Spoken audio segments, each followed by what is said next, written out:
Now there's sound. Now those bars are jumping. All right. All right, good. Oh no. All right, cool.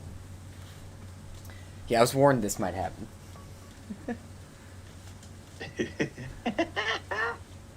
All right. Oh man. All right, let's do it, dude. Absolutely. Let's get wild and crazy and talk about some funny books. Yes. So this episode is going to be, if you couldn't tell from our title, Much Ado About Dick Grayson. We have a lot of subjects we kind of want to touch on. We're gonna, thank you, honey. We have a few things that we're definitely gonna discuss. Yes, I know you told me. She's always right, man. Always. It's all right, dude. Yep. It's all right. But we do really kind of want to get into the heart of Dick Grayson as a character because he is iconic, and we are the Boy Wonders. So why not talk about the OG Boy Wonder? Namesake, yeah. Yeah, I mean, if there wasn't a Dick Grayson, we wouldn't have our funny little name. That's true. We would not. I don't want to jump into Dick just yet, though. No, yeah, for sure.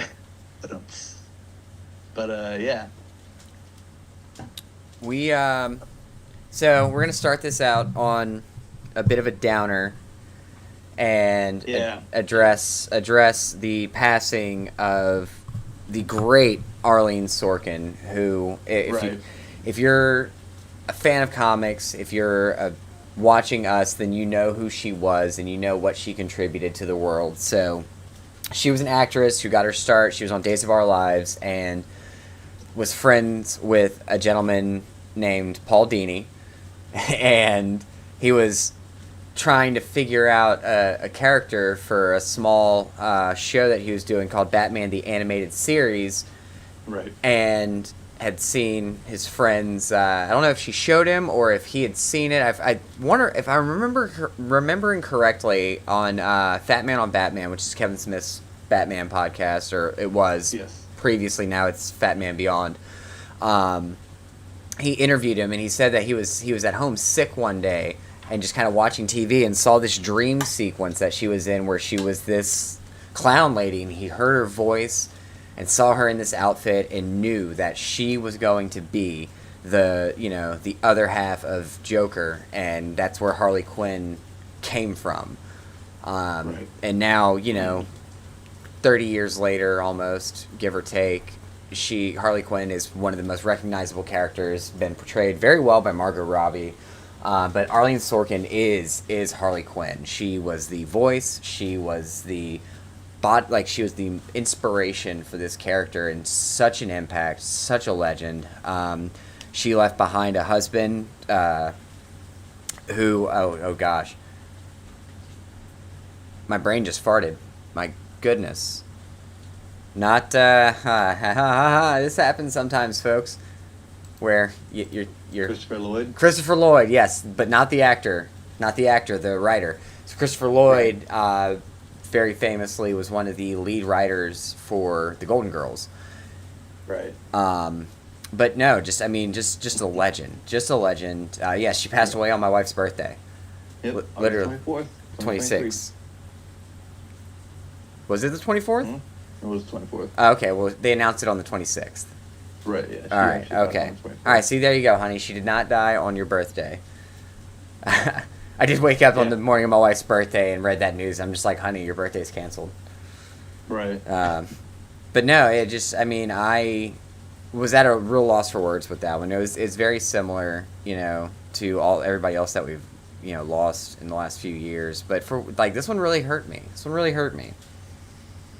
Well, and I think it just I guess shows true to her performance that she was originally just supposed to be a clown gang female member number one. You know what I mean? She wasn't supposed to be Harley Quinn as we know her today. She was just supposed to be a lackey or one of the Joker's thugs, and it just kind of stuck. Yeah. And also, her performance that's it. It's the same whenever you think of other actors that got basically bit parts.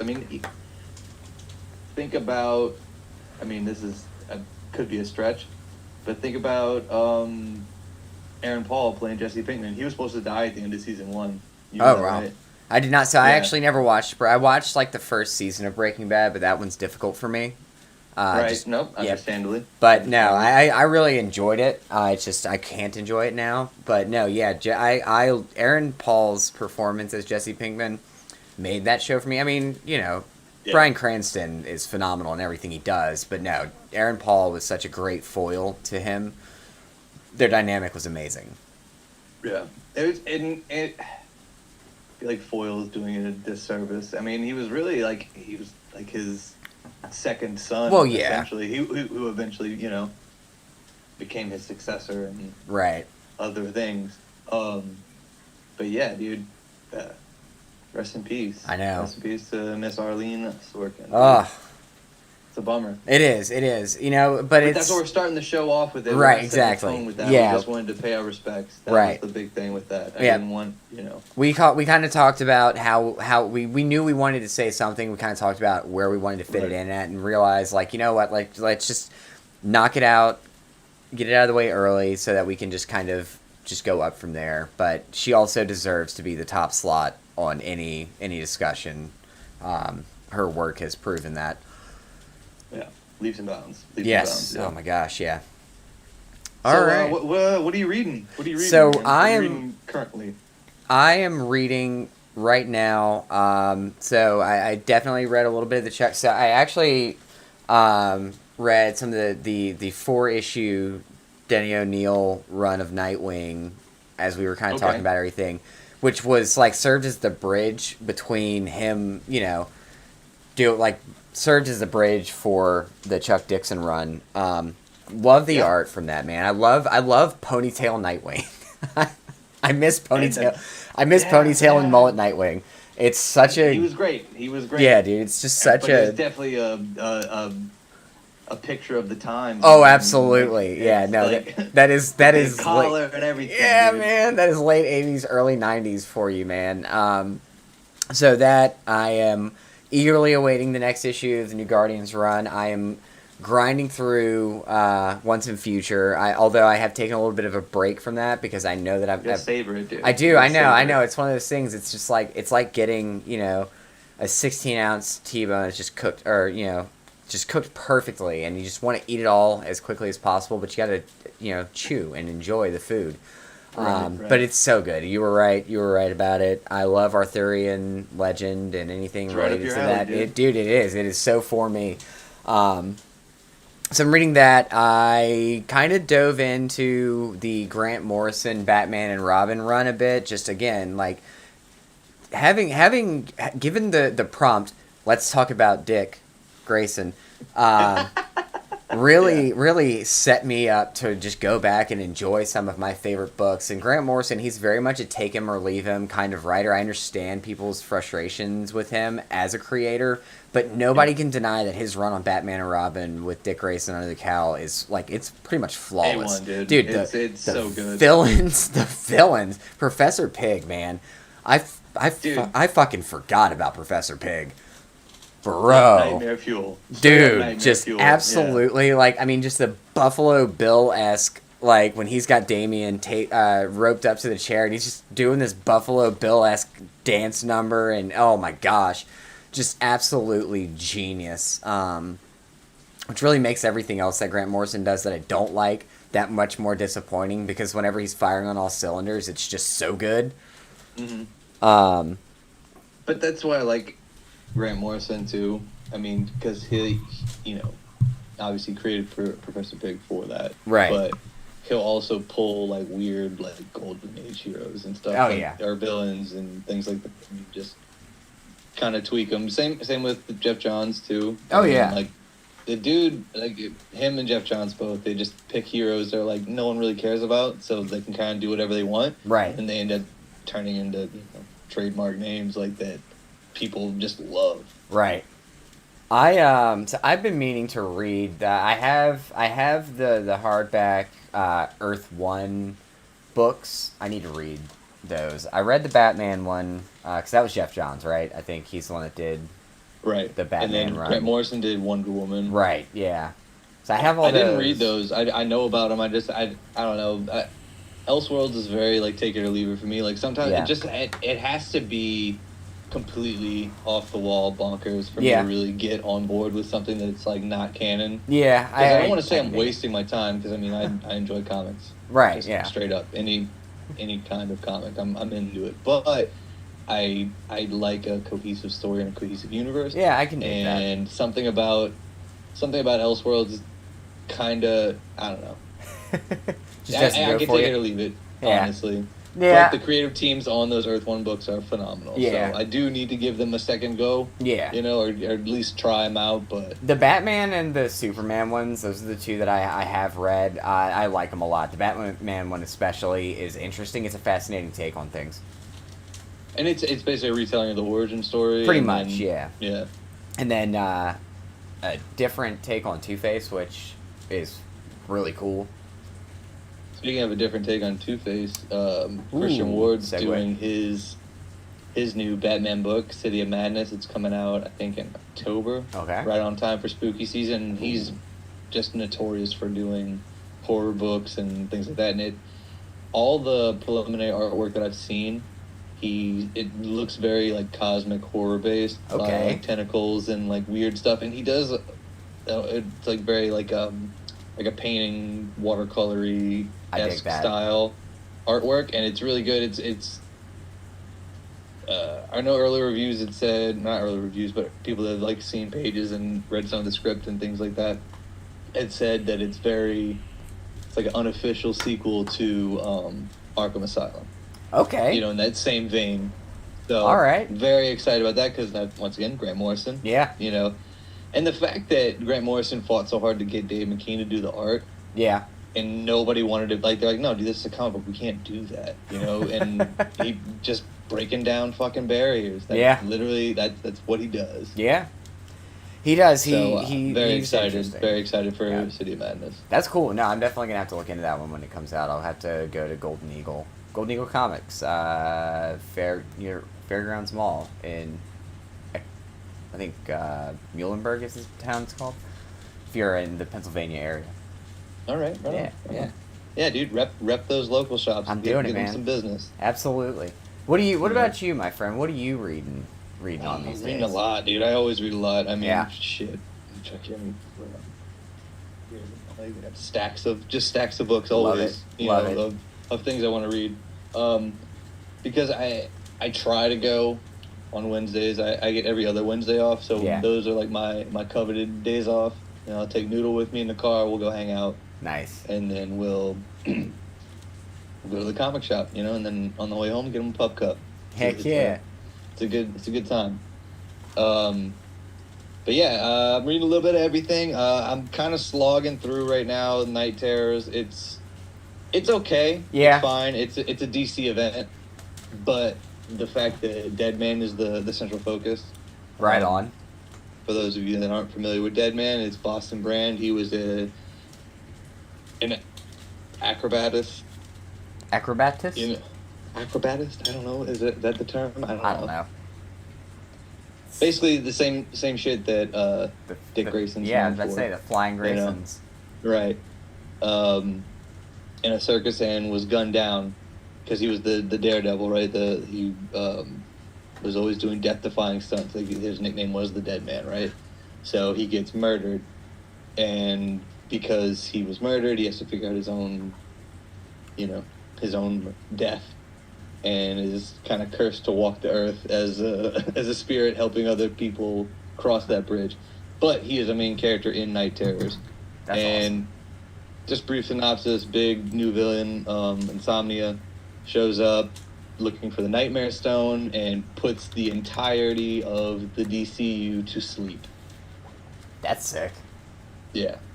And basically forces them to go into facing their deepest, darkest fears via their nightmares. Huh. They showed up. What's up, babe? Hey.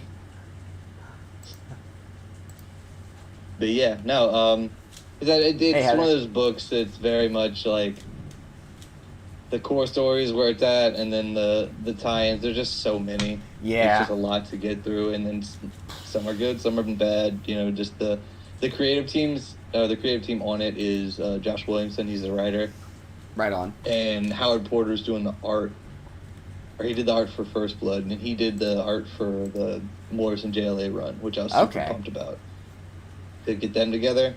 But Josh Williamson also wrote a lot of the tie-ins with it. So nice. He can tell his cohesive story with the tie-ins. It's not a bunch of people that are just kind of like dealing with, like giving a snapshot of what the story is, and they kind of have to just work with it. He's doing a lot of the tie-ins as well as the core story. That's cool. But yeah, it's over. It actually ended the end of last month. I was about to say, yeah, I'm looking it up now. End, and it says, yeah, it ended August. But yeah, no, another book I am super duper excited about. I'm trying to trample on your toes here, but man. A book just came out last week called The Devil's Cut. Okay. From Distillery, which is a new independent creator-owned publishing company. Hell yeah. Yeah. So every issue of every book they're going to put out is going to be in that prestige magazine style format, which is really exciting because I like those big books. Hell yeah. Some people hate it, some people like it. I really dig it. I think it's fun. It blows up the artwork so people can enjoy it, right?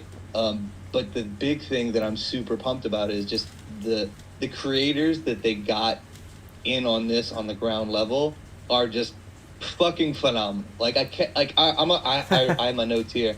Okay, Scott Snyder, Brian Azzarello, Francisco Francavilla, James Tynion the Fourth, Christian Ward, who I was talking about, who's doing the Batman City Madness. Yeah. Becky Cloonan, are you kidding me? Love her. Jamie McKelvey, great. Yeah, he's drawing and writing a story. That's awesome. Ram V, Joel Jones, Tula Latte, and many, many more. But this Devil's Cut that just came out is literally 11 like vignettes, basically. They're like 3 or 4 page stories, kind of laying the groundwork for this universe they're building. And it's just it's the ultimate kickoff to what could potentially be a powerhouse in the indie comic scene. And I am so fucking excited, dude. And they've already announced 8 titles. I didn't write those down. Not important at this moment, but yeah, Distillery. It's not actually spelled Distillery. Yeah, you said DSTLRY. Yeah, in all caps. Texted me that, and I'm like, all right. Look it up. Follow them on all the socials. Give them all that support. Go pick up The Devil's Cut right now. It's $10, but it's so worth it. It's like I said, it's like 11 little mini stories, and the stories and artwork top notch. I cannot recommend it enough. I'm an idiot. One of the big ones, Jock.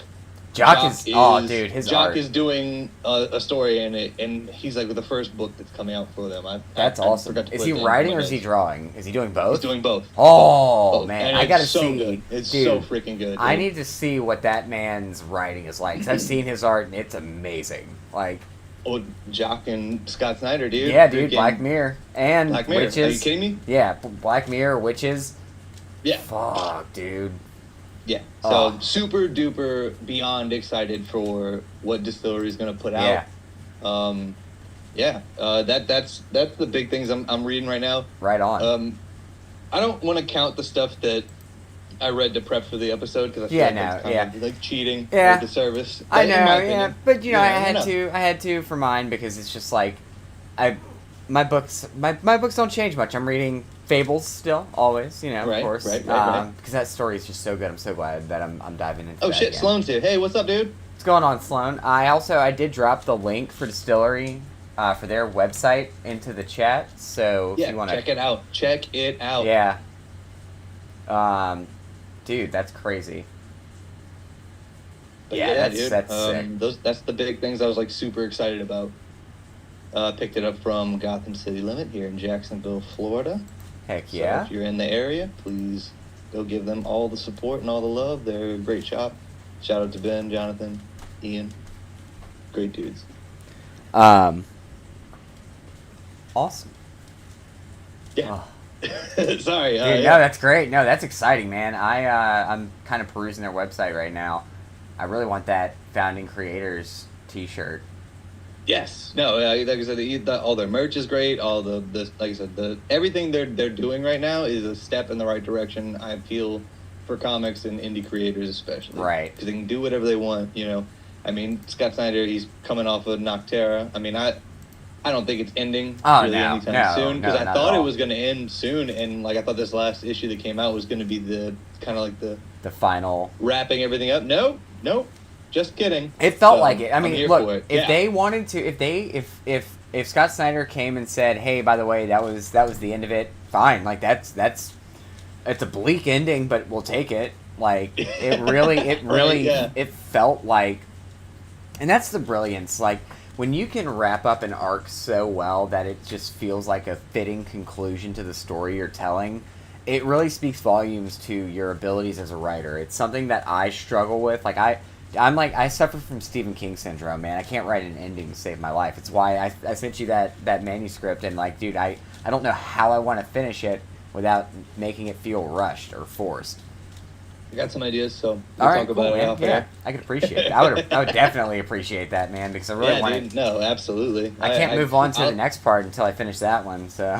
But, dude, I mean, honestly, I know this sounds very lame, but it's like just prepping for the podcast is just really make me utilize that notes app on my phone. Oh, yeah. I'm just always just fucking, just typing everying up. That's what I have. I mean, anything and everything. That's what I use it on my computer a lot for that very reason, because I can throw it up on my phone and then, bounce it over to my computer. That's exactly what I'm doing right now. I spent all day at work typing everything up just so I'd have it be able to display on the screen while we're streaming and everything like that. So like I just accidentally reopened it and it showed up on the screen for a second, so people will get a little sneak preview or a hint at the notes from when I was setting everything up for Punk Rock Jesus. It's all right, dude. It's all right. Like I said, this is only our 3rd episode. Absolutely. Oh, and just to kind of let everybody know that's watching or listening or watching back in the future if you're not here live. So we have kind of discussed it more, and we decided that next time we do some kind of, we'll do some kind of like creator spotlight or deep dive, something like that. We will probably end up just pre-recording that and then dropping it as a giant-sized issue of some kind. Right. Yeah. No. That's my ultimate goal with this. And me and Trevor probably talk ad nauseum at this, currently, is I want to do the lives and kind of have the live experience for the people that tune in, enjoy it. And then we'll go back later and we'll edit and we'll throw in comic book panels and cool text and music and things of that, kind of make us a little more professional, a little more of a polished product. But right now, like I said, this is only our technically 3rd episode. Right. Because the other one was a 2-parter, but it's our 4th episode. Right.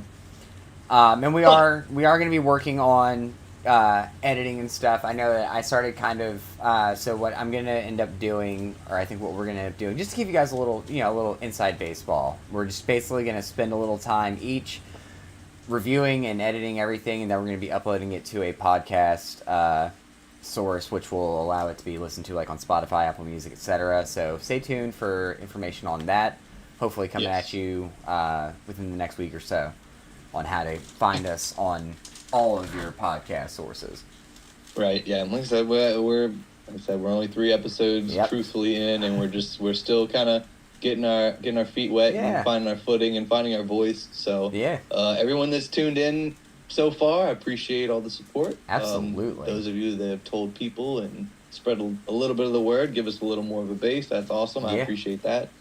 We would we would do this without you, but we appreciate you being here with us. Oh, 100%. I mean, it's like our war room meetings when we're talking about our talking points, so we don't go off the rails here. Yeah, I have just as much fun there as I do when we're doing the live streams. Absolutely. Because we'll sit there and talk comics for like 2 hours, and then be like, all right, cool, these are the talking points. All right. Anyway, what we were talking about was. So I really enjoy that, and I appreciate all the support we've gotten so far. It means it means the world. Like I said, whether we got 5 viewers or we got 500 viewers, I mean that's small scale, but I mean I'm into it. Yeah, man. I'll talk comics to a wall if I have to. Oh, absolutely. So we are. I don't have. Let's see, where are we at? So this is what we're reading. You know what you shouldn't read, though, folks out there listening? What you should not read is the Zeb Wells Amazing Spider-Man run. Because, man, I didn't even read it. I was gonna, but I didn't. I changed my mind. Yep, I couldn't do it. I got further enough in it, and, man, it's dumb. So...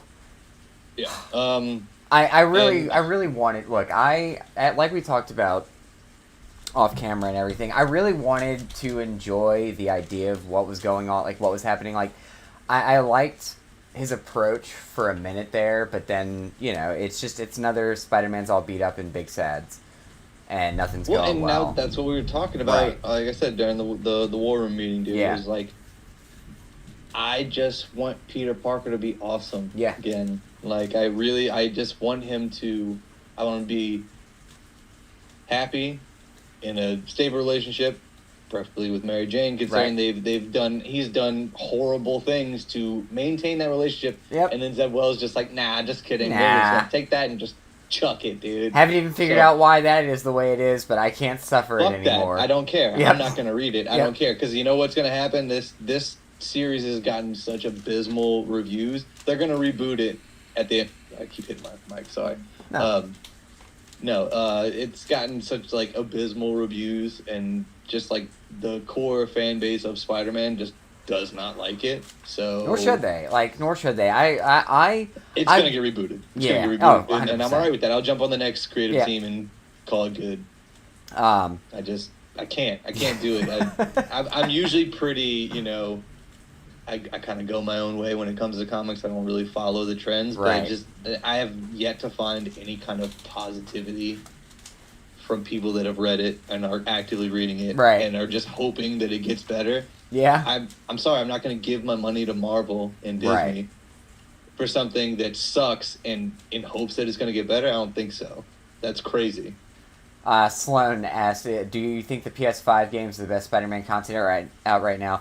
I will say that yes, but also Into the Spider-Verse is great Spider-Man content. But if you want like ongoing content, then yeah, I don't love the gaminess of those games. It's the same reason I didn't play the Batman Arkham games pretty heavily. Right. That being said, I'll watch playthroughs of like Marvel's Spider-Man for the PlayStation 4 and then Spider-Man Miles Morales. Like I'll watch playthroughs of those, and the new game looks gorgeous.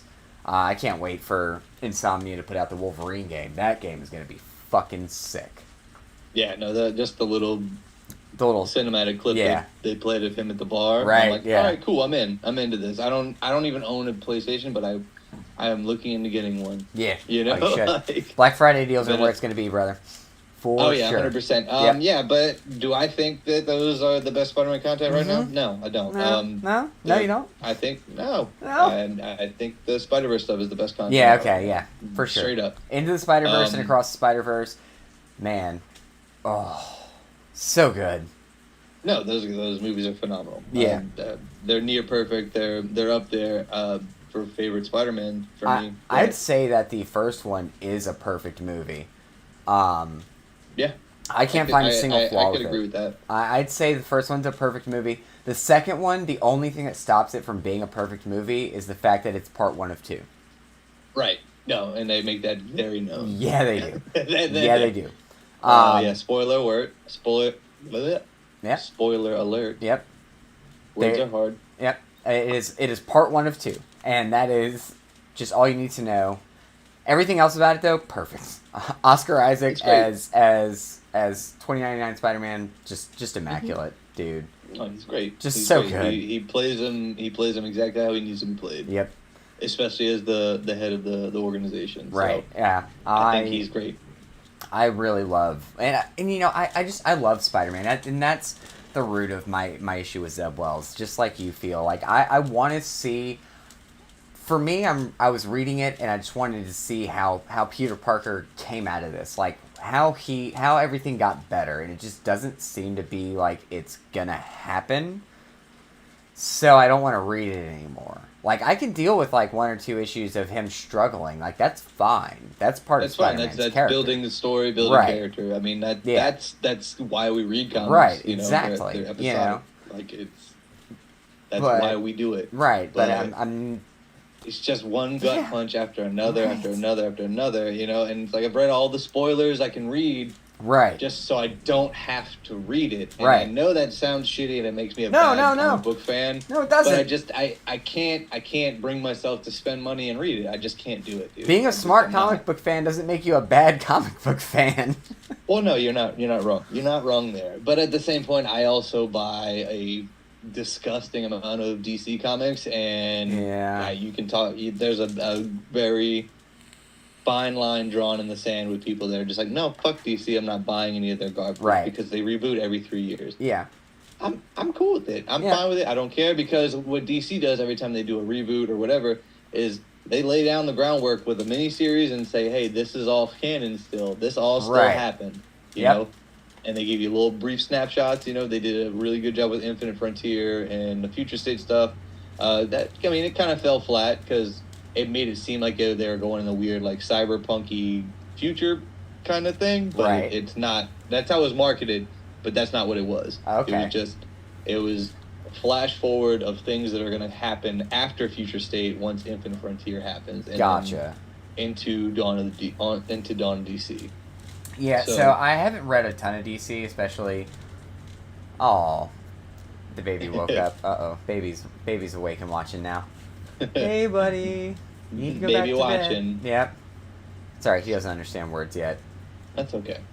Just started walking, dude. That's great. I know, dude. It's incredible. Like he's still struggling with it a little bit, but when he wants to, he just gets up and goes, and it's incredible to see. Love to see it.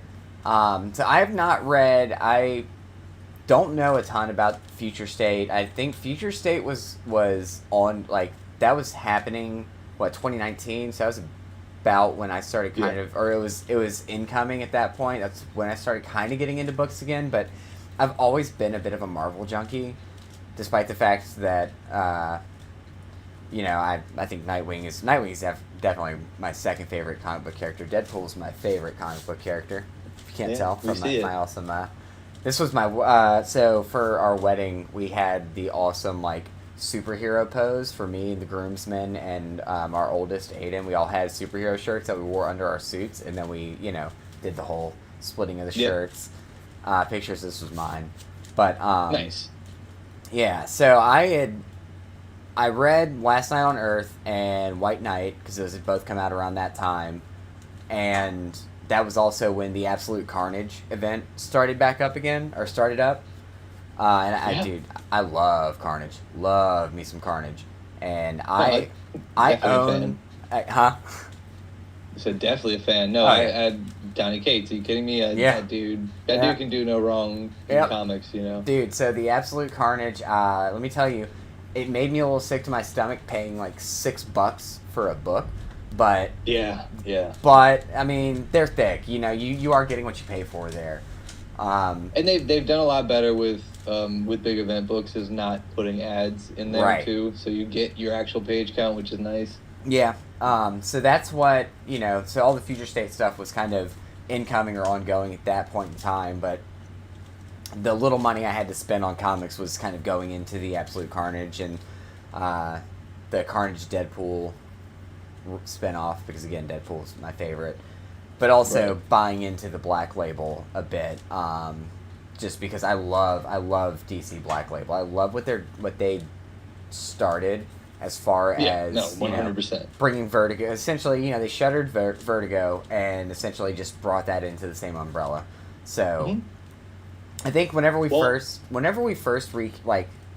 were reaching out and talking to each other, and I was talking to you about Last Night on Earth, I think I likened it to like the closest thing that we as a generation will get to having a Dark Knight Returns style Batman story, of just like this absolutely incredible story. And I would actually now change that to say that the White Knight run falls under that same umbrella. 100%. No, like it's I'm a sucker for Batman, and like everybody wants to say that Batman's overrated, and no, they're dumb. The whole prep time argument. That's fine. I agree with a lot of those arguments about people that can mop the floor with Batman because he's a dude. Yeah. But just the creative teams they always get for Batman are always top notch. Fuck yeah. And I will eat my words now because I did not like Josh Williamson's Batman run initially. Yeah. But that's because it was coming off of Tiny and the Fourths and bridging into Zdarsky's. Wow. So I was like, okay, cool. This dude's sandwiched in between two like heavy hitters in the Batman realm, and he introduced a really cool character called Abyss, and I really hope that they bring him back. Nice. Not going to go into that. We can go into that when we do a Batman series. But oh, for sure. Also, yeah, I just on the record, dude, I definitely underestimated Josh Williamson's writing skills and the love for the characters that he has. Yeah. Because when I went to MegaCon this year, I got to go to the DC panel, and it was Jeff Johns, Josh Williamson, Bill Kennedy Johnson, and it was a big announcement for DC. So it was awesome. Like I got to hear it first before any of the articles and stuff were written. And that dude just fucking loves comics. And he loves those characters, and you can tell when he speaks. That's awesome. You know what I mean? And that definitely kind of like reinvigorated my love for him as a writer. I'm like, all right, cool. So this dude actually gives a shit about the characters, and he's kind of, I don't want to say he's like the new Jeff Johns, but he's like the new like big writer for DC, you know? So he's doing Superman, he's doing Batman and Robin, he did Night Terrors, you know? He awesome. Basically, he's kind of planted himself as the new kind of head that kind of puts his tendrils out in all the other books and touches things, right? That's sick. Oh, he did Dark Crisis. I'm sorry, Dark Crisis and Invasion of Earth. Yeah. Yeah. So he did that, which is. I need to go back and finish reading that. Fun enough. It's definitely a Dick-centric book. Yep. You know, he's the main. Yep. And that's basically what the whole leading up to that is. The Justice League is dead, and we don't know what to do. So Dick Grayson and the Titans kind of step up, and all the other, you know, B, C-list heroes and, you know, background characters kind of step up to fill that void, because all the villains kind of take it as, you know, it's on. He's like, Justice League's gone, we can do whatever the fuck we want. Yep. And then Nightwing and the rest of the heroes are like, nah, dude, not while we're still here. Yeah. And, you know, it's just really... It's really refreshing because it's not Batman saves the day. And yes, Nightwing is a member of the Bat family, but he's so much of his own character. Yes. He is not Batman. That's the whole fucking point of Nightwing. That is the coolest part about that whole thing, is because I feel like a lot of the big events, it's like, oh yeah, this big earth-shattering cosmic event happens, and then some dude from Gotham that's a millionaire or a billionaire, right? And all of his toys save the day. But yeah, we have a dude from another planet that can move planets and beat the shit out of people and fly, right? Right. But no, he can't do anything. But the dude from Gotham, right? No. Yeah. Okay. So it was definitely refreshing to not be a Batman-centric book where Batman saves the day, because I feel like DC, as much as I love them, they lean on Batman as a crutch. That's why, like, sure. I want to say during I talked to my other buddy Danny, who was on the submarine with me. You're like, yeah, why is there 14 Batman family books and we can't get a motherfucking question book? Bro. Okay? that was always the joke. We're like, no, dude, all right, the question Vic Sage, let's go. Yes. I want a private eye with no face. Let's do it. Fuck yeah. You know what? Let's just write that book. I mean, Black Label did a great one. It's the many deaths of Vic Sage, or the death of Vic Sage. It's a question book. Okay. And they do. Go out and pick it up. Yeah, I will. Say Golden Dragon, right? Golden Eagle. Golden Eagle. Sorry, Golden Eagle Comics in Pennsylvania. Yeah, dude. Yeah. Go pick up that beautiful prestige hardcover, because it was one of those big magazine books. Oh shit! My wristwatch decided to call my my card store owner. Oh, oops. No. So you gotta turn that off, dude. Yeah, you gotta turn that off. Yeah. It's a live show. Anything can happen. I know. Sloan, your little one is walking too. Congratulations, bro. That is awesome. No, she's watching. Squishy's been walking. She's a little person. Aw. And a pilfer of cherry tomato plants. Right on. I dig it. I want context, but we'll save that for another episode. So. It's fun. Yeah, that is fun. All right. Well, no, I mean, I want the people to know that we're reading their comments when Yeah, they put man. them here. Yeah. Okay? Oh, absolutely. Absolutely.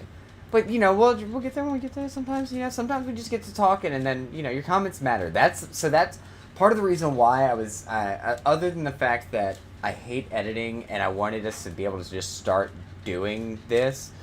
Because that's the big step, man, is just doing the thing. Right. Like putting out content and then going. Exactly. So, but part of it is, I just from doing the Pokemon live streams every Friday night, Eastern Standard Time, 8 p.m.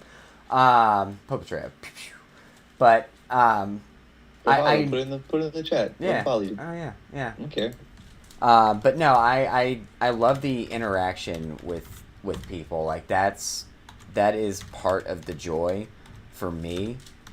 Is just we can have this awesome discussion and somebody else like Sloan wants to pop in and ask us what we think the best Spider-Man content is right now. We can comment on it live. Immediately, yeah, and go from there. But yeah, dude, no, I'm really, really happy with what we're doing. I mean, said it's rough. We have our technical difficulties here and there, but once we get that shit honed in and we can just start hitting play and going, I think we'll be fine. But I'm just saying that I enjoy doing this, and I'm glad that we are in a partnership, man. Me too, brother. This is fun. Me too. All right, now. But let's get down to it. All right? Let's get down to business through the title track, if you will, right? Yep. What you do about Dick. Grayson. All right, so Nightwing, all right, Dick Grayson, made his debut in 1940 in Detective Comics number 38 as the youngest in a family of acrobats, as known as the Flying Graysons, witnesses a mafia boss named Tony Zuko, who kills his parents in a sabotage trapeze act to extort money from the circus that employed them. And after that tragic murder, billionaire, philanthropist, ladies' man, Bruce Wayne, takes young Dick into his home and becomes his legal ward, right? And after that tragic murder, he trains him to become his crime-fighting partner, Robin, okay? Yep. And joining Batman in his crusade against crime at, 13? Give or take, yeah. Give or take. It varies. They've changed it up multiple times, depends on the run. And not only that, there's some weird cultish vibes. I mean, it's the 40s, so we kind of let it slide, but he makes him take an oath by candlelight, okay? And it says, and swear that we too will fight together against crime and corruption and never swerve from the path of righteousness. Hell Alongside Batman for many, many years, established himself as the boy wonder, known as Robin. Not to be confused with the boy wonders known as Trev and Dan. Yeah, but they're pretty cool too. Yeah. Well, I mean, we don't fight crime, but we do talk about people who do. Sorry, I didn't mean to jump in and just. No, dude, that made me so happy. Nope, that was I beautiful. wrote that out today, so I wanted to drop it on. Beautiful. Nop a little drawlage. You feel me? I'm so here for it, man. Oh, Danny's in. What's up, dude? Danny, what's going on? Yep. Danny was one of the chiefs on my boat, big mentor. Right on. And I hold him as a dear friend that we went to a couple Comic-Cons together. Nice. He actually went to MegaCon for the first time with me because he's out in Kings Bay. Okay. And I think he lives in Jacksonville, I believe. We haven't hung out in a minute, but we need to remedy that, so... Rock on. That's awesome. But yeah, no, Danny's the shit. He's very knowledgeable when it comes to comics, too, so... I'm always down to have someone spit knowledge at me. Yeah, so Dick Grayson, I think Dick Grayson is probably, as far as DC characters go, I'm a huge Batman fan, of course. How could I not be? But Dick Grayson is my favorite DC character because in a lot of ways, he's the most relatable, I think. Yeah. He's the everyman. He really is. He is definitely the light in Bruce's darkness, Sure. 100%. And he's the best Robin, although an argument can be made for both Damian Wayne and Tim Drake. Carrie Kelly deserves an honorable mention. But she's a Batgirl. She's not a Robin. Because she failed the Crucible test, and he fired her. Yeah. And then just kept going. A spoiler, and then Babs took her under her wing. What? and she became a Batgirl. I'm now. sorry. So I missed. there's 3 Batgirls. Like I said, I'll be the DC boy. Yeah, yeah. All right. All When right. it comes to this, there's Wow. 3 Batgirls, my dude. There's 3 now. So you got Babs, who has her spinal implant, so she can walk and kick ass again. What? Yes, and then you got Cassandra Cain. Okay. You know, known as the Orphan for a while, but Right. now they literally are the 3 Batgirls, and then spoiler is a Batgirl. Okay. So they're just the 3 Batgirls now, and it's awesome. I talked about it last time. Becky Cloonan, she's my comic bae. I love her. She's the best. She's an amazing artist and a phenomenal writer. She got 19 issues for a Batgirl series, and it's all 3 of them. That's just awesome. living in a loft together out Hell in the yeah. outskirts of Gotham, fighting crime, doing cool shit. Don't know why it got canceled, but Everything. I gets enjoyed it canceled. while it lasted. That sounds dope. So yeah, no, Dick Grayson though, I think what just compels me the most about him, aside from the fact that he's the everyman, is that he's one of the few like characters that calls Bruce on his bullshit. Like not, and it actually like matters to Bruce. It resonates, and Bruce will listen to him when he's like, all right, yeah, maybe I am taking this a little Yeah, too far. exactly. He's Bruce's conscience. So I did a little bit of just like flipping through, obviously, like I said. Perusing. Huh? Said a little peruse. Just a little perusing. I had to temper myself because like I did some perusing through the Nightfall, like some stuff in Nightfall, and I had to stop myself from just like sitting down and reading all of Nightfall over again because I did not have enough time to do that. We would have never filmed this podcast. Fuck if you no, sat dude. down and I'd still be reading. But I mean, dude, the Dixon run that we're gonna kind of touch on pretty heavy here is holy shit, dude. 153 issues, Yeah. dude. I It's read like the first 12, Yeah. and the 12th issue, which is supposed to be the cap for the year Yeah. of issues, ends on a fucking cliffhanger. Yeah. So, Dude. I just started issue 13. Yeah. Never read it. Like I said, Really? I'm new. Like I said, I am new to the Nightwing game. Whoa, I was a Tim man. Drake fan, and then when Jason Todd came back as Red Hood, that was my Yeah. dude because he was very angsty. He was cool. He's badass. He had the guns, and he was like, "Fuck you, Bruce! I'm gonna shoot bad guys in the face." I was Yeah. like, "Fuck yeah, let's do that." Yeah. He's got it figured out. He doesn't quip at all. He just fucking kills people. Yes. But also in my older age now, I have a fond appreciation for Dick Grayson Yeah. and Nightwing, especially because of Tom Taylor and Bruno Redondo's run, Yep. which we will go into on the back end of the podcast. Yeah. But sorry. No, you're Continue. good. No, like that is so that I did not realize that you'd never read Dixon's Run before. So that was actually the first like full series of that length that I ever read. And it took me about 6 months. So back whenever I was working at Abita Beer, the Abita Brewing Company on the bottling line, for a while we were doing 12-hour shifts, like 12 hours a day for opening shifts for 2 weeks and then night shifts for 2 weeks. And at night we'd have everything going, but my machine required me to push 2 buttons, and then I would drive my forklift, lift stuff, move it, and then I'd have like an hour or so to just sit around and wait for everything to finish so I could move everything around again. And that's what I did during my downtime. I just read Nightwing. And the art style is almost like a lot of the times it feels like a caricature in a good way. Because it's just that early 90s over the top ridiculousness. And you just, I mean, dude, it's so good. But anyway, going back to Nightfall, a lot of the reason why Dick Grayson stepped away from Bruce completely, like cut ties, or not cut ties per se, but really just decided, hey, I'm done with this shit, had to do with John Paul Valley being chosen to be Batman. And yeah, he definitely got butthurt. Oh, he was did. Like, He He's did. Like, are you fucking kidding me, Yeah. dude? I've been here forever. Right. And Like, you're gonna pick this dickhead, this Yeah. psychopath, yeah. This guy who literally some weird just religious zealot. yeah, he took the mantle and just started fucking murdering people with it. Yeah, he was just the Punisher in a cowl. Exactly. And then the Punisher in a suit of armor was awesome. Yeah, super dope. Dude. But no, like, so really, like, that's one of the best instances of Dick really showing what Bruce means to him and what he thought he meant to Bruce. And then, you know, in the Denny O'Leary,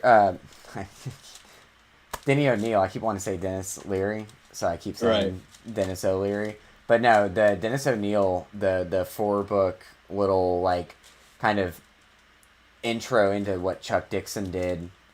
That's the one where he goes to Britain to find Alfred, because Alfred quits at the end of Nightfall. Yep. Spoiler alert. Yep. I mean, that book's 40 years old at this point. But, it feels like it's 40 years old, yeah.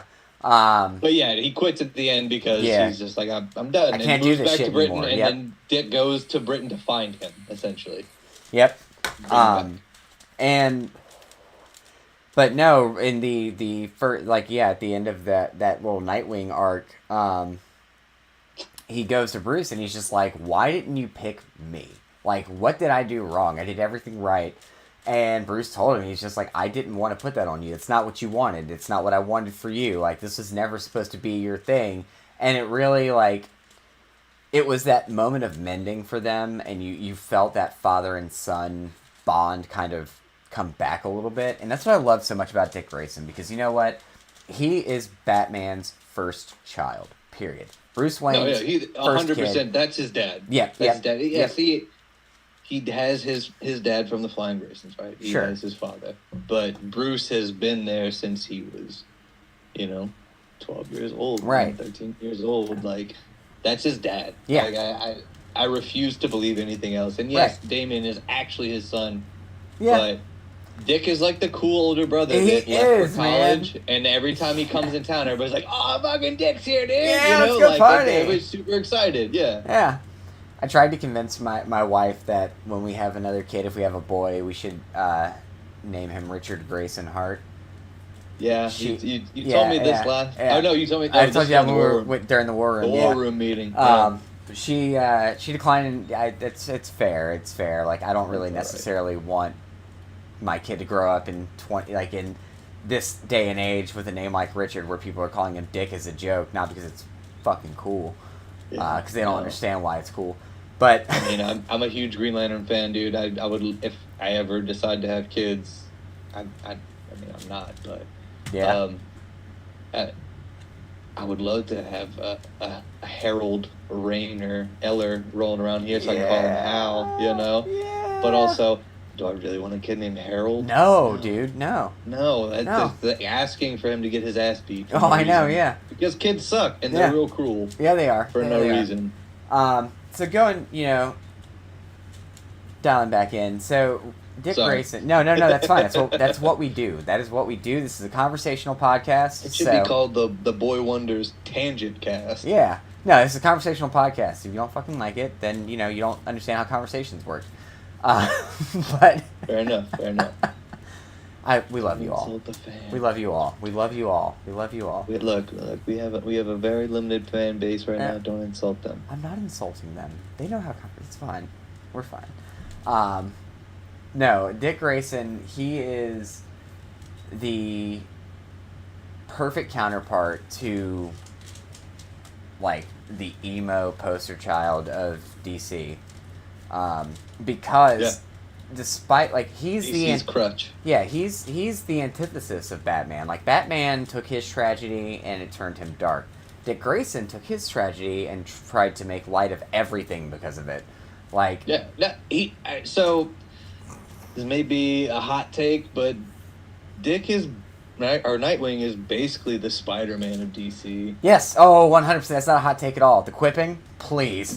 He's basically, but you could also, that could be said about Wally West. You know what I mean? Yeah.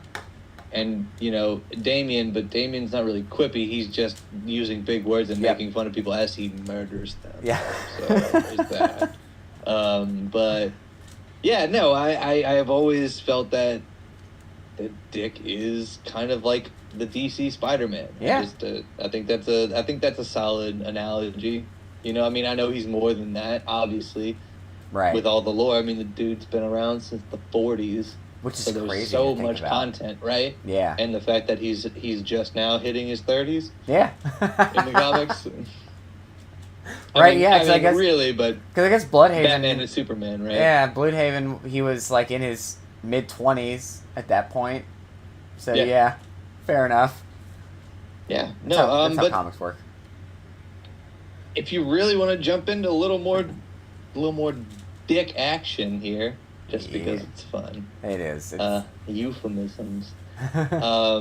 Innuendos. Innuendos. But yeah, dude, no, he was Robin for close to freaking 40 years. Yeah, you know, he was the leader of the Teen Titans, and it was like, so before Marv Wolfman took over and made the new Teen Titans and established Dick as the character we know and love, really, truthfully, because he came into his own as a leader of that team. Right. Actually, it was an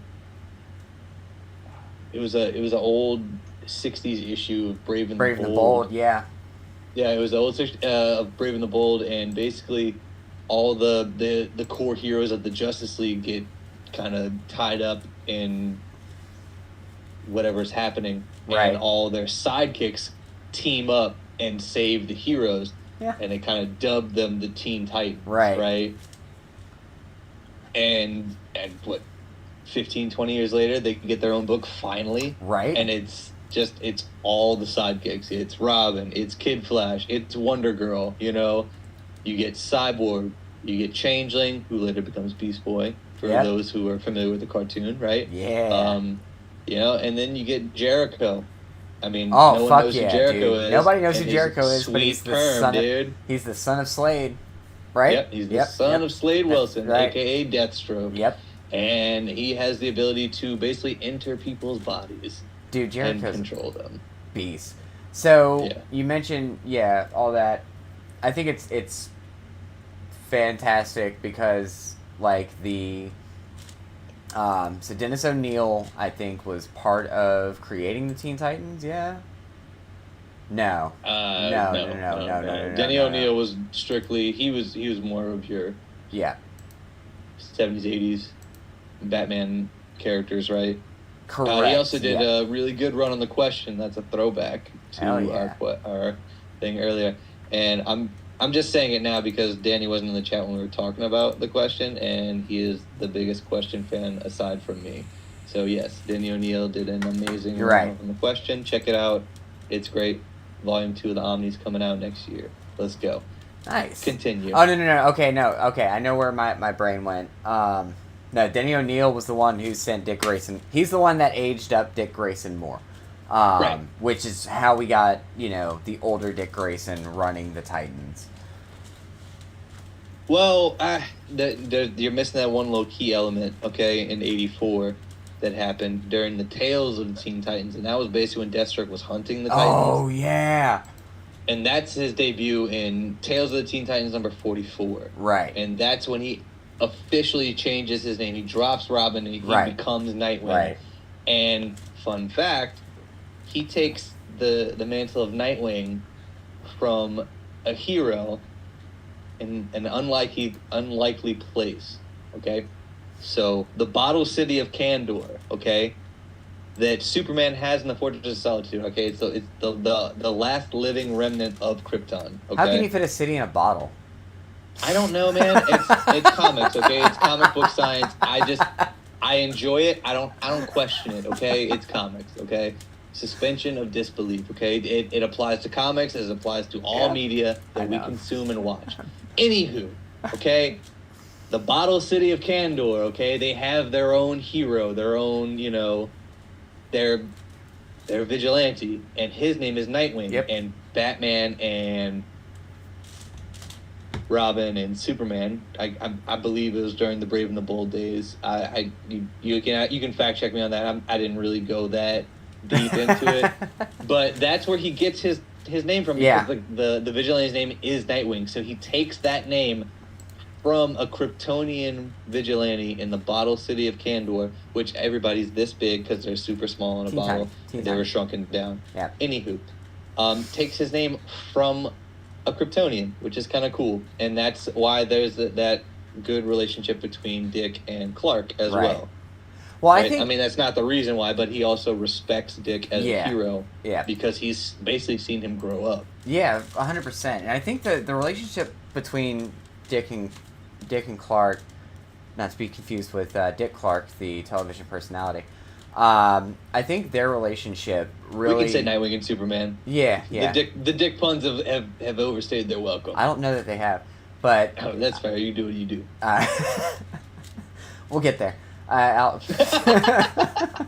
Eventually I'll agree, and then it'll stop. But no, I think the reason why Nightwing and Superman get along so well is because Superman was the first one to truly, like, acknowledge Nightwing's abilities in a way that, like, made him feel like he felt the acknowledgement. Like, he always wanted his father's approval, but never necessarily felt like he got it. So instead he got his cool uncle's approval, which helped. Happens to be fucking Superman. Yeah. Like, hey, my uncle's coming over for dinner. Who's your uncle? Oh, fucking Superman, dude. Right, yeah. But no, and I find their relationship to be very endearing, especially once, Nightwing is older and, he's an adult and he's talking to Superman, like, on the level as an adult. Just seeing their interactions, I'm a huge fan. Anytime the two of them are on a page together. Yeah, Tom Taylor does a really amazing job of that because Tom Taylor wrote John Kent, Superman, Son of Krypton, right? Right. So he's writing that and Nightwing concurrently. Well, Superman, Son of Kal-El actually ended. But there's a bunch of really cool crossovers they do with John Kent and Nightwing kind of becomes John's mentor. And then there's like a cool flashback scene of Clark talking to Dick before he goes, and he's like, hey, he's gonna need help, man. He's like, can you watch after him? Superman asking human Nightwing, saying, hey, can you look after my son while I'm gone? Because at this point, this is during the Action Comics run that Philip Kennedy Johnson is doing, did, and is currently doing, where basically Superman goes to Warworld, Mongols' home planet, to liberate these people, right? So he knows he's going into space for a long time, and he might not come back, right? Yeah. So he taps Nightwing, and he's like, hey, he's gonna need help. Can you dude, I couldn't imagine. I don't see it in your face right now, but I mean, can you fathom that as a human being? Superman's like, hey man, he's like, my son, who's basically me but just a little weaker. Can you keep tabs on him and kind of help him along his way? Are you fucking kidding me, dude? Are you fucking kidding me? That's amazing. That is the highest form of respect. Like, it's so good. No, everything about it is, sorry, the best. So you have to understand my facial expressions get the way they do because I'm just so enraptured. I love hearing you and watching you talk about comics. So it's just like I'm just so like drawn into what you're saying that the emotion doesn't come out until after the fact because it's just like. I'm sorry. No, it's good. No, it's fine. I wasn't trying to insult you. I was no, just it's saying, cool. It's fine. I get really heated when it comes to comics. I get super passionate. Okay. Good. But especially when it comes to my boy Superman. Okay, I love Superman with my whole heart, and as you should. Whatever. You can call me lame. I don't care. You fucking. I'm saying basic that bitch. Superman is the best. He is. He is the best of us, and he is not even one of us. Right. Okay? That is... Think about that. That dude's an alien from another planet, and he cares so much that he takes the ridicule of being an alien. Oh, for sure. And still goes out of his way to, save cats from trees and shit. Yeah. This little minute things to saving the entire fucking multiverse. Right. Not universe, not planet, multiverse, okay? On multiple occasions. Yeah. Okay. I love Superman. As you should. I do love too. Superman. We're gonna absolutely have a Superman episode. Of course. Oh no, 100%. How could we not? That might end up being a pre-recorded episode, one that we can. No, we're definitely gonna take our time with that one. Yep. And same with Green Lantern and Swamp Thing when we eventually do for those. sure. Oh man, I could talk about, because Swamp Thing, we're gonna have to talk about Constantine, and I love me some Hellblazer. Love me some Hellblazer. All day, every day. Yep. So once again, thank you for enjoying our tangent. We're gonna move back into our regular scheduled broadcast. No, but that was relevant. It's very relevant, because that's the thing about Dick Grayson. His character is so strong. Like, his character, not the character, but his character as a person is so incredible that, yes, Superman, Krypton's last son, a god amongst men, went to this human man person and said, "Hey, Mr. Acrobat, you're such a good person. You're such a strong person. Watch after my alien son and help him grow to be help him grow into a good man." Fuck yes, While dude. I'm gone, because I might not come back. Right.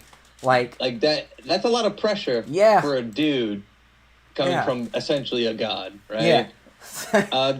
Another fun fact: it's not in the Super Sons book, but basically it's in the Superman Son of Kal-El book, and basically it goes whenever John starts to get his powers, and he kind of.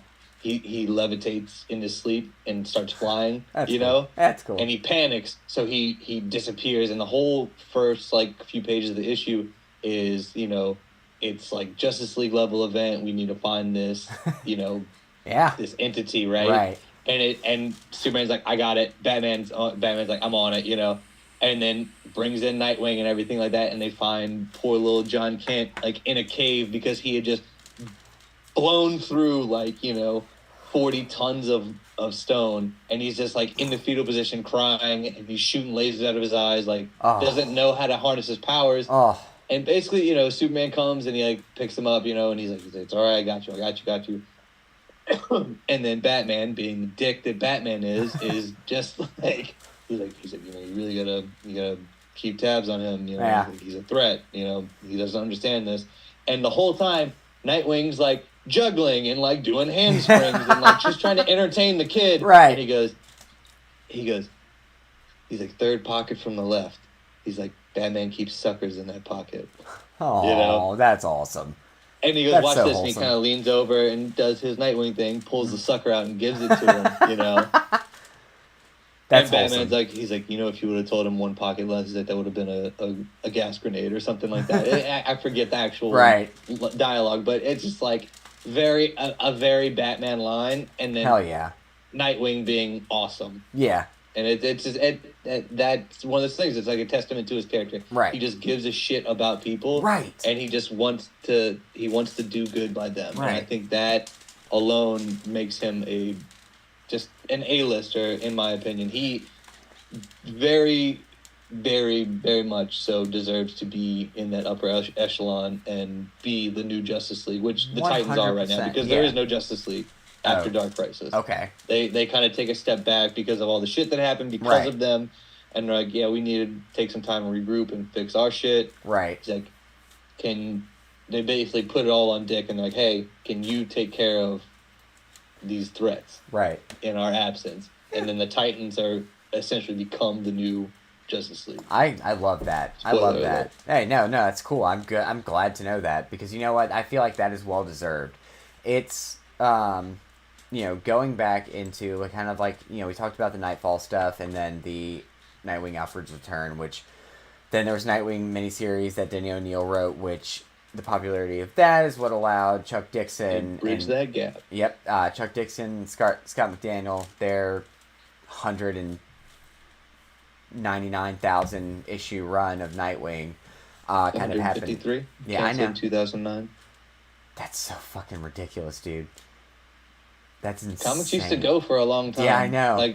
They just started doing that weird legacy numbering bullshit. Yeah. Where oh, yeah, we were at issue 12, but actually we're at issue 734, no, you don't get to do that. Right, but no, the Nightwing he understands people, and it's in a way that Bruce never could, that Batman never will, which makes him such a perfect hero, in my opinion, It's why, spoiler alert, but it's why he joins the police force in Bloodhaven, because he's like, man, we don't have... One of my favorite things in those early issues of the Dixon run, whenever he's talking to Bruce about, everything that's going on, Bruce is like, oh, I can be there. He's like, no, I'll take care of Bloodhaven. Bruce is asking him about, oh, the police aren't doing anything. He's like, well, let's just say there's no Commissioner Gordon here. It's like, right. He is literally in the the crime alley area of Gotham. That's just Bloodhaven. Like, it's the whole thing. Bloodhaven is crime alley. It is, but it's a city size. We didn't do proper and introduce it. So Bloodhaven is essentially about 30-ish minutes away from Gotham, and it's kind of like their sister town, city, whatever. And it's like New Jersey to New York. It's just a big shithole of crime and garbage. And basically there's a string of murders that washed up basically downstream from Bloodhaven to Gotham of these 21 gangsters and mini sub bosses or whatever of the crime lords there, and their heads are all completely turned 180 degrees around. Oh. And basically Bruce, this is the first issue. Yeah. And Bruce is just like, hey, I'm gonna task you with that. You're gonna go down to Bloodhaven and you're gonna be like, check this out. Like, we need to find out who's killing all these underbosses, right? And that's the start of the whole book. It's basically Dick's journey into becoming his own man. Right. Even though at this point he's basically kind of become the person he's going to be, but he just really finds his footing as his own hero in this entire series. And Trevor's read more than I have of this series, or he's read the whole thing, right? Right. I've only read 12 issues, and I'm in it, dude. Right. It's super 90s. It's cheesy at times, and of course. the way they always just draw Dick Grayson these crazy superhero poses, but it's all shadow, and you only see the little whites of his eyes, you know, the little lenses and shit. It's fine. I'm cool with it, but it's you see Dick having to rely on nobody but himself, and that's the whole purpose of this book, in my opinion, is just allowing him to become his own hero. By choice, mind you. He has access to Alfred and Bruce. He could go to them, but he chooses not to because he wants to finally, be himself. He doesn't have to... It's, he's not worrying about his relationship with Corey. He's not, worrying about leading the Titans. He's not worried about living up to Bruce's legacy. He is worried about creating his own legacy for the first time. And it is so damn good.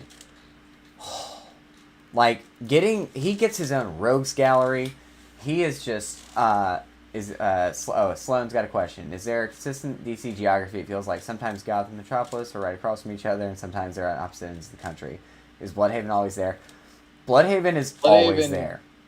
It's always been there, but it actually got introduced in '96 in the Nightwing series. Dixon that was the thing. Chuck Dixon was like, "Hey, we want to make Nightwing his own person, so we have to give him his own Gotham." So that's what they lead up to in the first issue is they're like, "All right, cool. There's this other city that's right next door to Gotham, but it's 10 times shittier. Yep. But there's no supervillains. It's just all mob bosses and petty crime." So Bruce trusts Dick to be able to handle that. But to answer your question specifically, yes, Bloodhaven is always there. It is essentially a suburb of Gotham, and it's always there. It is not. It doesn't have that that fluctuation that you get from Gotham and Metropolis.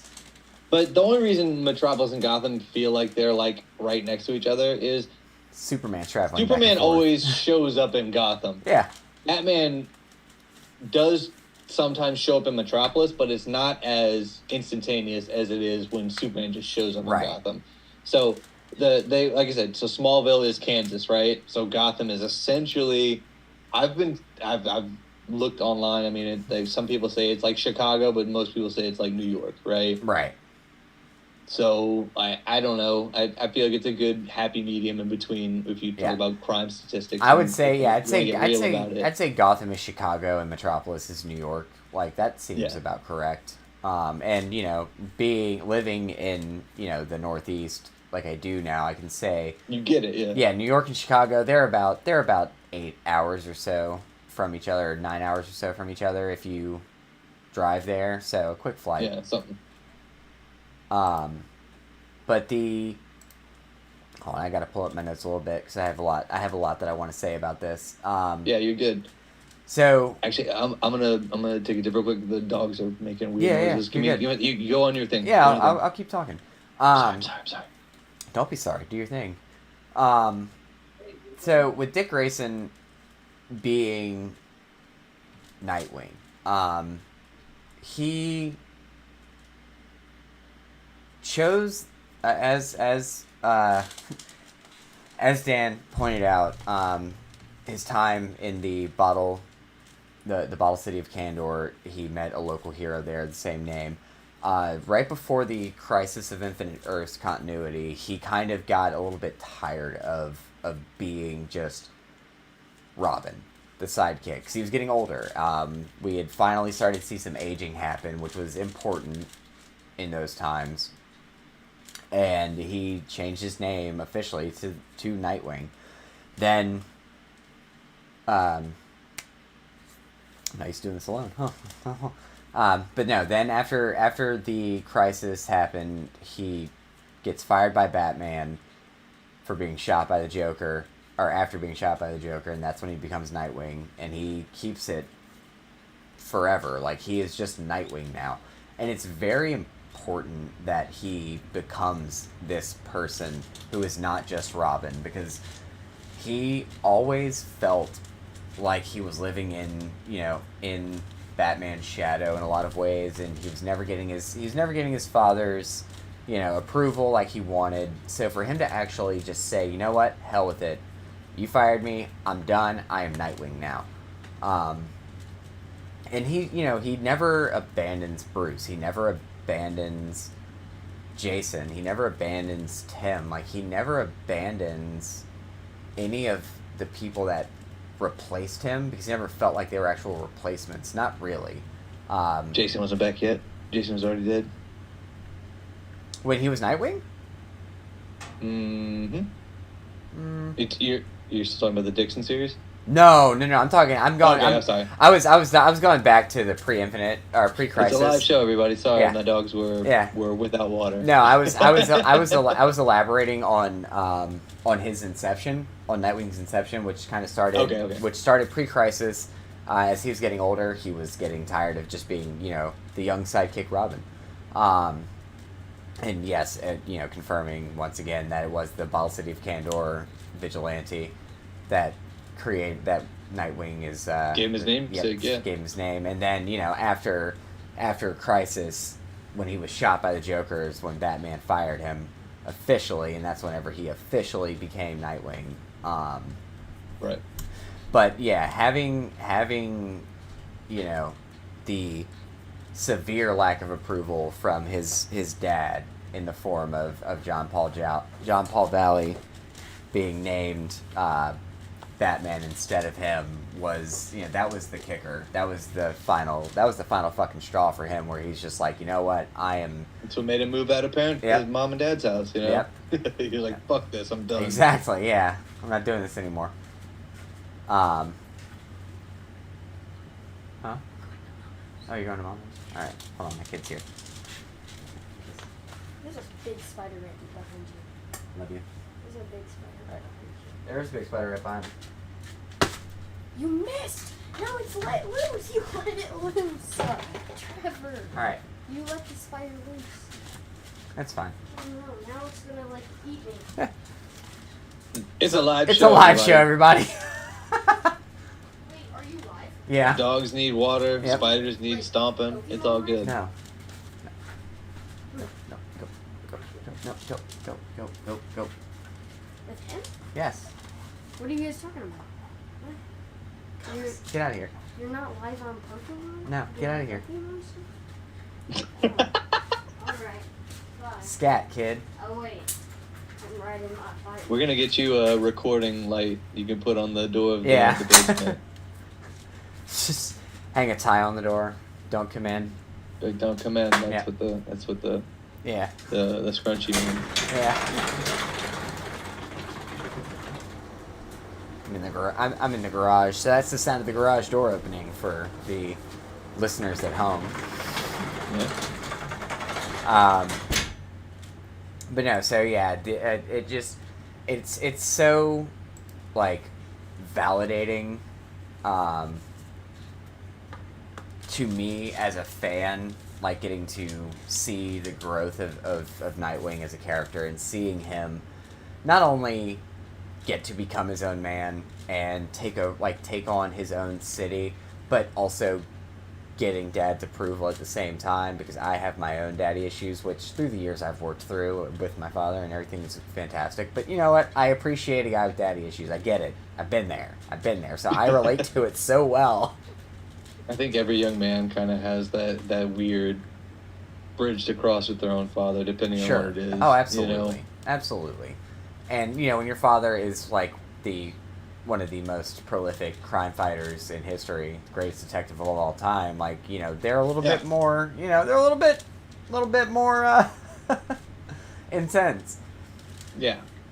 But, oh, man, I'm so excited for you to, like, get through. To finish it? Yeah, dude. I mean, in 10 years? Yeah. I mean, it's a hell of a story, but... I mean, I'm not gonna lie. I crushed all 12 of those issues in probably 4 hours. It's such a quick read, man. I was just going through it, man. It was so good. Everything about it was good. One of my really really good friends, Alex LaCour. I don't know if you know him. You might have met him at the shop, maybe. Anyway, he's the biggest Nightwing fan. Like he had been reading Nightwing forever in single issues, like when I got my full list and everything like that. So he was always telling me to read it, and I was like, man, I don't care, you know. I was like, I'll read Batman. It's the next best thing. I don't care about Nightwing, right? Because he read Young Justice and all that too, which was Tim's book. Yeah. So it's like Young Justice, Nightwing, and like we were in our teens at the time, so like those books really resonated with us. Sorry, my But yeah, dude. No, you're good. But yeah, this is my first jump into Nightwing solo stuff, other than the new stuff I've been reading. My wife said I have mommy issues. I mean, I have those too, but you know, I've graduated from my daddy issues. Fair enough. I used to say that I had more daddy issues than a Bourbon Street stripper. Yep.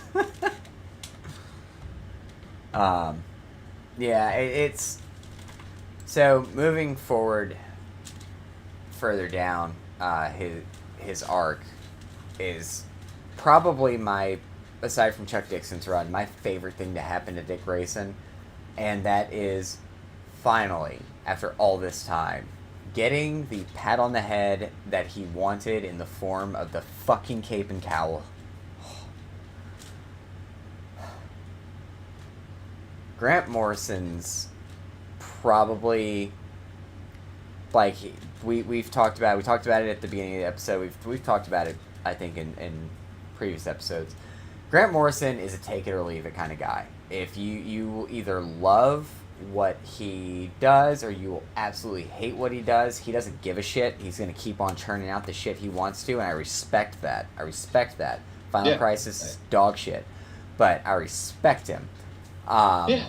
And Final Crisis is not a fun read. No, fuck no, dude. And it's the worst. It's the worst Superman moment too, in the form of the one note to sing. Like, man, come on, just punch him real hard instead.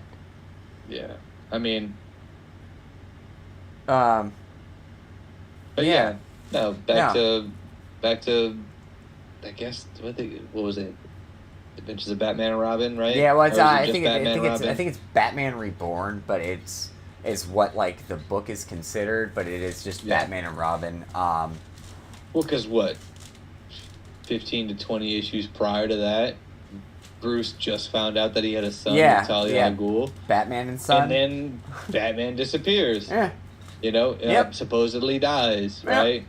Yeah, and so then, to keep up appearances, Dick's like, there still needs to be a Batman in Gotham. And he's like, all right, I'm doing it. I'm putting it on. Yep. Oh man, Battle for the And Cowl. What a weird. That was a weird book. It's fine. It's 3 issues long. I think it's not fun. it's It's not. it's Look, so dude, don't anti. sugarcoat it It's for so these fucking. people. It's so fucking anticlimactic. You know before You know anything it's gonna be happens. Dick. You know it's You know gonna be it's Dick. gonna be Dick. You know it's gonna Like be him. hands down. Yeah. The whole time, Dick is going to be Batman. Yep. And And it's like basically stated from the first issue. You're like, okay, Yep. all right, why are we doing this? To sell books. Yeah, obviously. to sell But comics for money. I mean, I'm just saying, like, for money. but you could have easily just do it. That could have been like 3 pages in the back Right. of the last Batman issue. Yeah. And then just jumped into Batman Reborn. But I understand. I understand Yeah. how that shit works. So it's,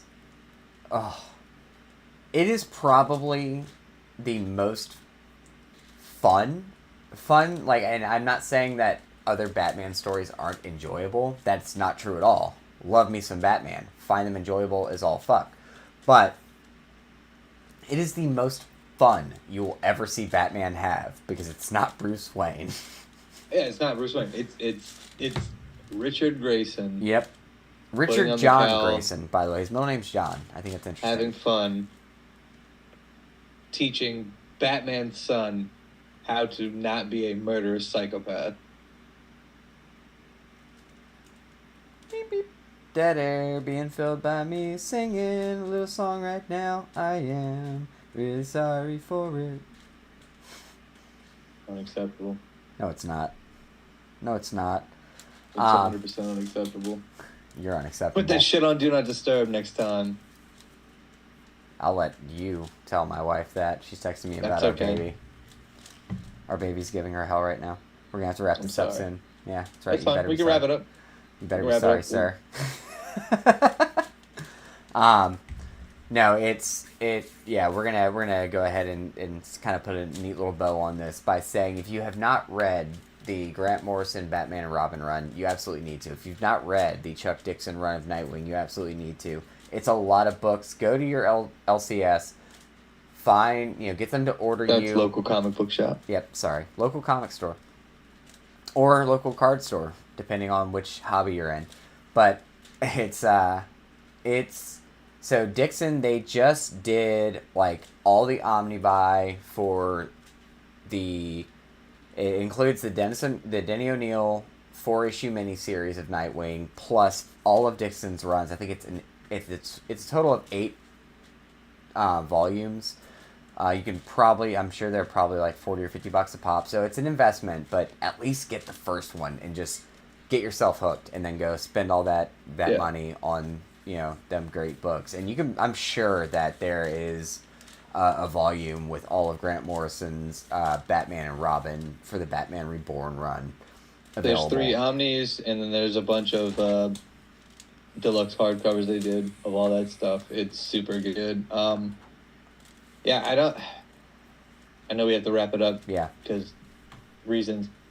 But all that stuff is really good. But also, if you're not a fan of like that 90s artwork or anything like that, or if you don't like Grant Morrison, jump into the Nightwing run with Tom Taylor and Bruno Redondo. I cannot recommend that enough. Just everything he's doing, it's basically Dick Grayson coming back to Bloodhaven after going back to Gotham for a while. That's awesome. And it's just spoiler alert. It takes place after Tom King and Tynion's run. So in Tom King's run, Bane kills Alfred.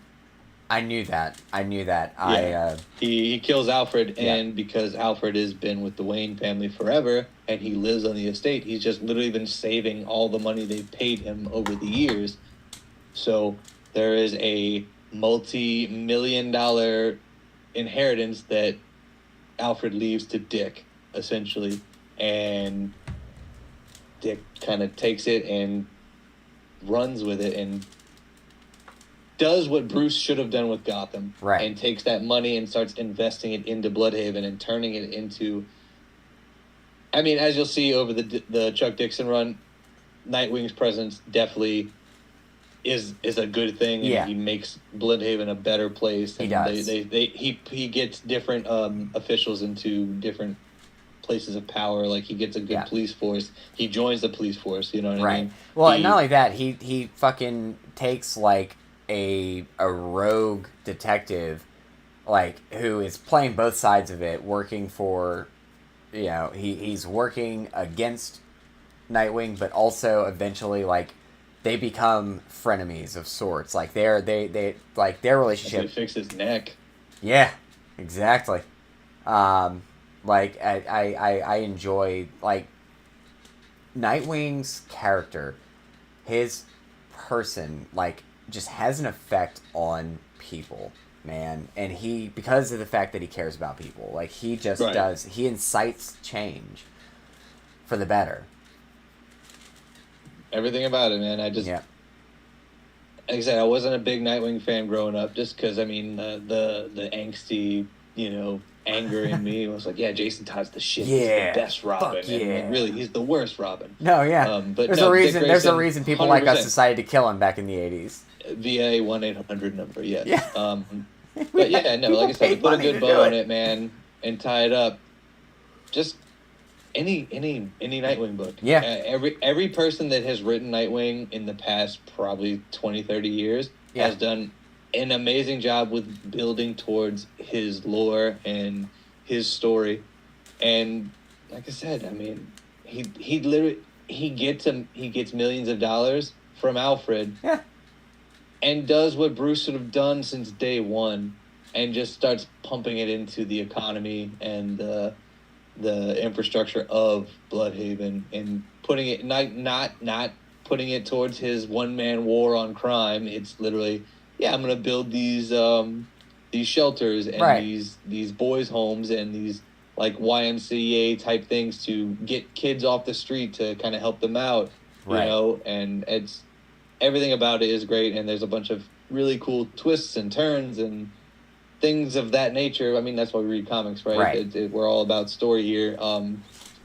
And I just fucking go read comics, man. Yeah, man. Go read comics. Read the New 52 run.